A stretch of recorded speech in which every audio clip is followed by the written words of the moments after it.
An original podcast from podlatino.com.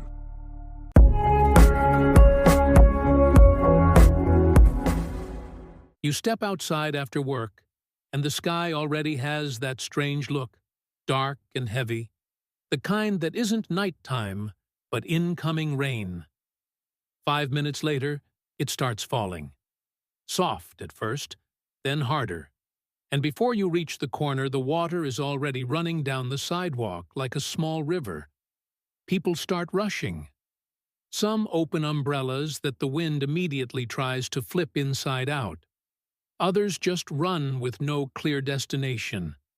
A bus brakes badly, splashes everyone nearby, and nobody really knows where to go. In that moment, in the middle of all that wet confusion, what you need most is not to move faster. It's to stop for 2 seconds and read what's actually happening.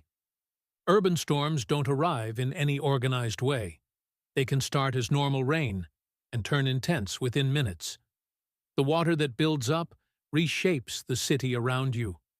What was a street becomes a current. What was a downhill stretch becomes a trap. And what seemed like a short crossing can turn into a real hazard. Before you move anywhere, the first thing to do is look. How much water is on the ground, and where is it flowing? Whether there are downed power lines or poles that look damaged. Whether nearby trees are straining under the wind. Whether there are loose objects that the air could turn into projectiles.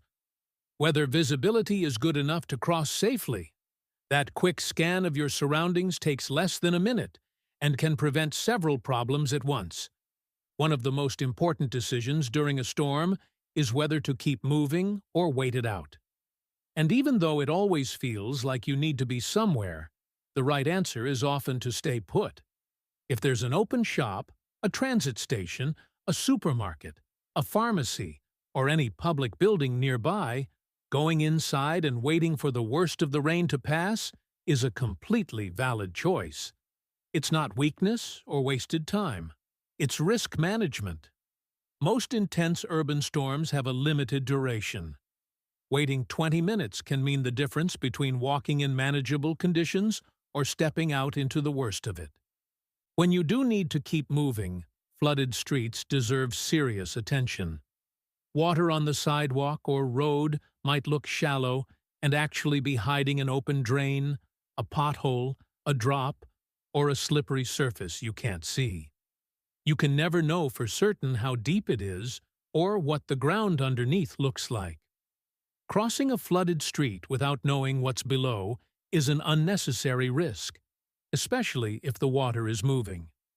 Underpasses, pedestrian tunnels, basements, subway entrances, and any area that sits below street level fill up fast and can become dangerous in a matter of minutes.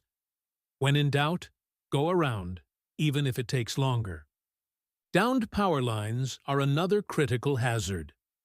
During or after a strong storm, you might find cables on the ground or hanging low. The rule is straightforward. Don't go near them.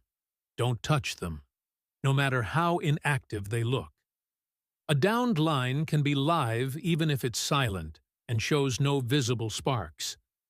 The recommended safe distance is several meters, and if you need to report it, do it from a distance with your phone. Trees also create real risks when the wind picks up. Branches snap, trunks give way, especially on older trees or ones with weak root systems. Ducking under a tree that's being whipped around by the wind isn't a good idea, even if it seems like a quick shelter. Speaking of shelter, umbrellas have their limits. In light rain, they work fine. In strong wind, they become difficult to manage. They tie up one hand, cut down your field of vision, and can fold or break at the worst possible moment. In seriously windy conditions, it's sometimes smarter to close the umbrella, put it away, and find real cover instead. An awning, a covered walkway, a building entrance. There's nothing wrong with changing your approach when the conditions change. Your phone during a storm serves several important functions. but it also has real vulnerabilities. The first priority is keeping it dry. A sealed plastic bag, an inner jacket pocket, a waterproof case, or simply putting it inside your bag all work. Once it's protected, you can use it to check weather alerts or transit updates. Let someone you trust know where you are, find an alternate route, or call for help if you need it. What you want to avoid is standing in a flooded street with bad visibility and heavy traffic while staring at your screen. Use it briefly and with purpose. And if the battery is running low, prioritize communication over everything else. Protecting your important belongings doesn't require special gear. Your phone, documents, cash, keys, and anything that can't handle moisture can go into a plastic bag inside your backpack or bag. A folder, a notebook, even a paper journal creates a temporary barrier. If you're carrying a change of clothes or something dry, put it in the most protected spot you have. Wet clothing isn't just uncomfortable. It chills your body, adds weight, wears you out faster, and makes it harder to stay focused. During a long wait in the rain, keeping even just your torso dry makes a real difference. People traveling on public transit during a storm face their own set of complications. Services slow down, stations fill up, people crowd in. In that environment, staying calm has practical value. Shoving on wet platforms is dangerous, and impulsive decisions like jumping off at a random stop and walking can lead to worse situations. The most useful thing you can do is check official sources for updates, have even a rough backup plan in mind, and accept that arriving late on a storm day isn't a failure. It's a normal result of unusual conditions. For anyone driving, the absolute priority is visibility and speed. Slow down much more than you normally would, turn on your lights, increase your following distance, and avoid any flooded area, no matter how passable it looks. Cars stopped in the middle of the road, pedestrians crossing without looking, and standing water on curves are the main causes of accidents during heavy rain.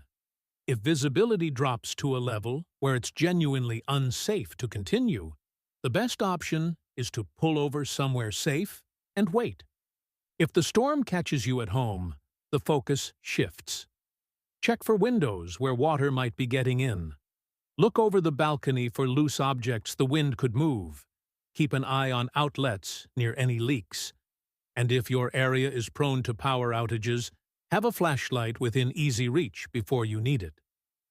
Power cuts during storms are common and usually brief, but the moment they happen can be the most uncomfortable one if you don't know where your flashlight is or how to safely shut down sensitive equipment. Getting ready for a day of heavy rain doesn't take much. Shoes that can handle water and won't slip. A small waterproof bag or sleeve for the essentials. A charged portable battery for your phone.